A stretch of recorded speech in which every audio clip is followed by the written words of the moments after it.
Good afternoon, students. Today we are going to be talking about Chapter 2. The name of the chapter is Grief Interviewing and Assessment Grief Interviewing using Strengths-Based Framework. What happens when we interview a client? Usually we have the tendency to focus in negative aspects and coping abilities of the client instead of be focused in the positive things, in the strengths.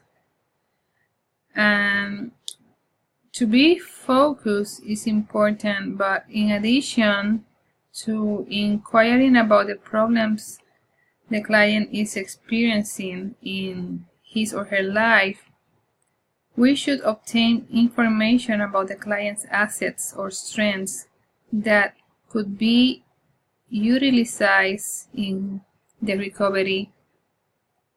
For example, you might ask and listen for information about the client's social support system or how he or she has been coping with the loss,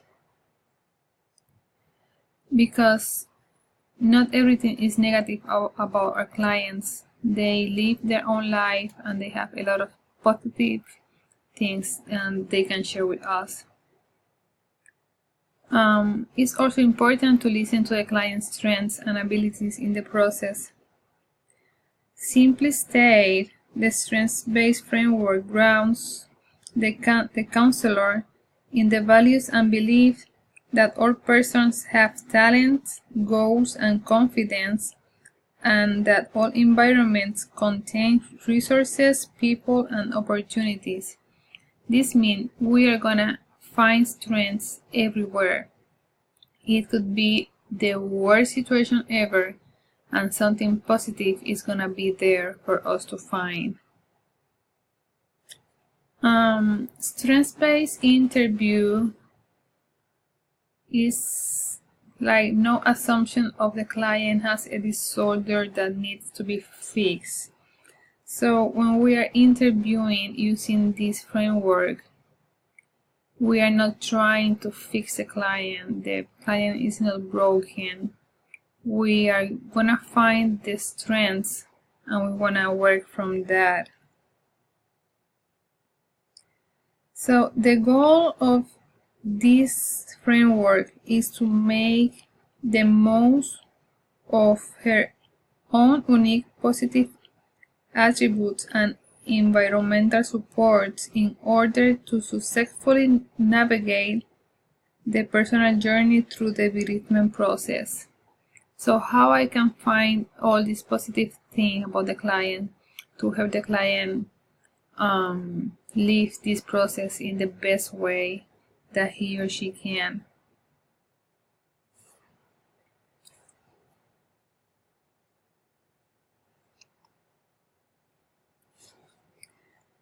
Then, when we establish support with a grieving client, the book says that grieving clients require special attention and sensitive reception from the counselor. And this is because the client who is grieving or have a grief reaction may describe himself as alone, unable to fix the problem. Maybe the expectation and it is that he or she should be functioning well after the loss, but he or she cannot do it yet.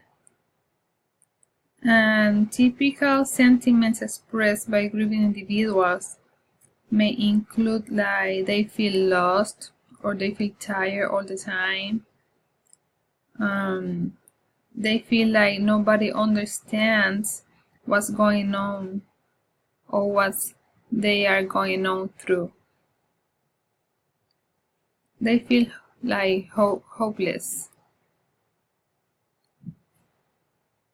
So we have to create an environment for the client where he or she feels safe, that they may be able to discuss the loss without fear. Because when a client seeks help from a counselor, it may be the first time that he is able to discuss his loss without fear, or without their family or friends judging them. And this is a way for establish a sense of trust and rapport. And why is it important to establish this sense of trust and rapport? It is important because the grieving client at the beginning of the working relationship is gonna be scared. It's gonna be like nobody understands him or her. So, although an in-depth assessment is necessary, we have to understand that it's gonna take more than one interview to do that, to discuss all the details with the client.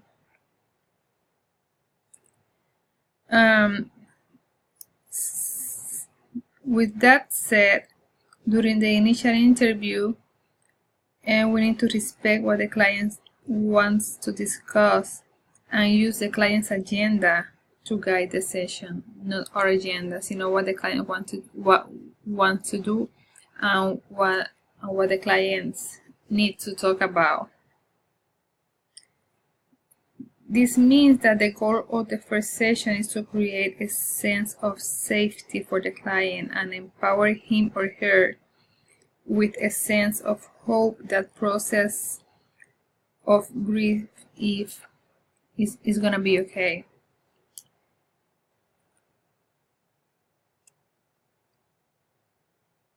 Oh yeah, I just said that.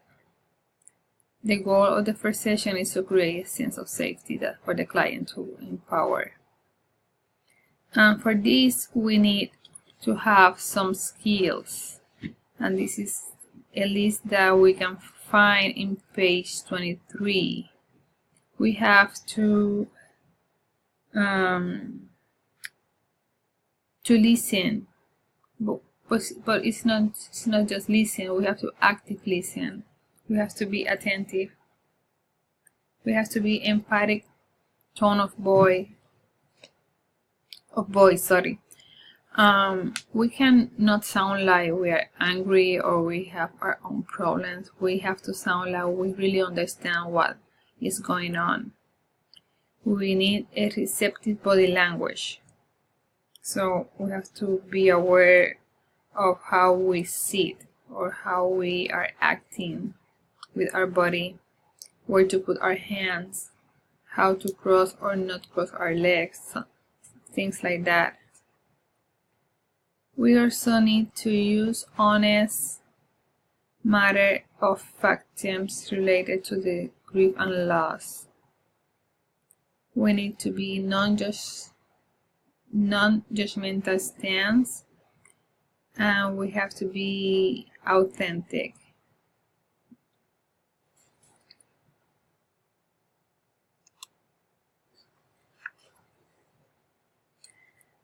There's on page 24 we are gonna find Sally B's strengths-based question.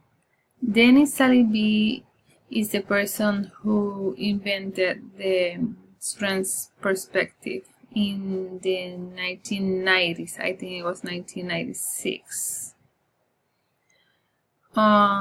We have here like 1, 2, 3, 4, 5, 6, 7, 8, 9 questions that we can use to interview a client from the strengths perspective. So some of them are about how the client has been dealing with stuff, who are the people that is important to the client, if the client has hopes, aspirations, and everything positive that the client can say. I want you to read carefully these questions, and if you have doubts, just shoot me an email. Okay?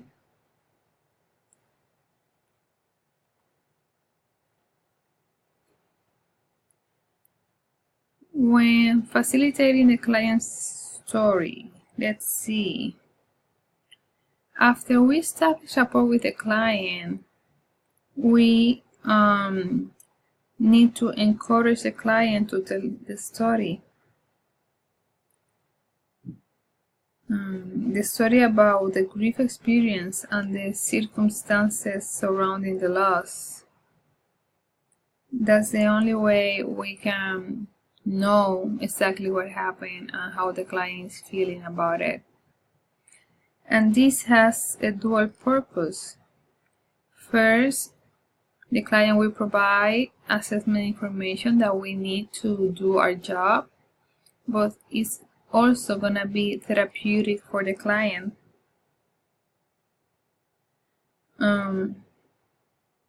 Because the client needs someone to listen to him or to her, and they need to talk about it. They need to deal with the pain in their soul. Let's see if we have something else here.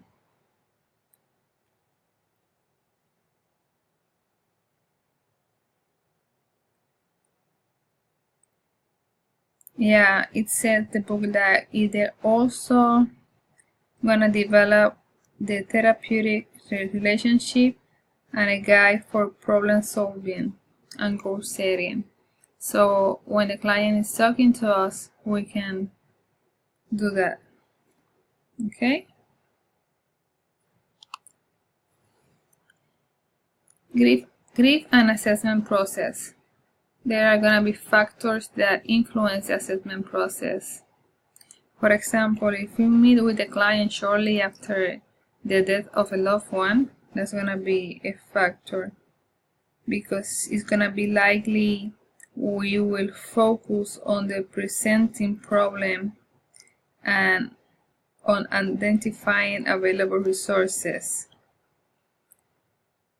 But also it's going to be another factor if we meet with the client who lost a loved one on several months ago. So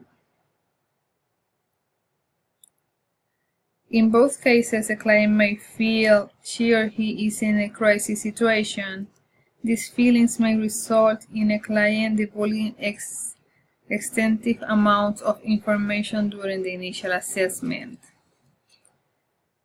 So we have to be careful, because we want a lot of information, but the information that we need. Okay? The first task is to determine where the client is in the grief process. Well, as a rapport between the client is established over time, she or he is apt to be more comfortable in sharing sensitive information or in discussing things that don't necessarily seem relevant. So we need to know what emotions is she or he currently experiencing, what aspect of the grief is creating the difficulties on the client. We need to know, like, are there other issues that are impacting the grief process?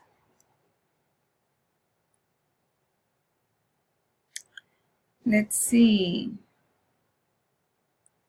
Although the assessment process is customized to the individual, there are some general principles that apply.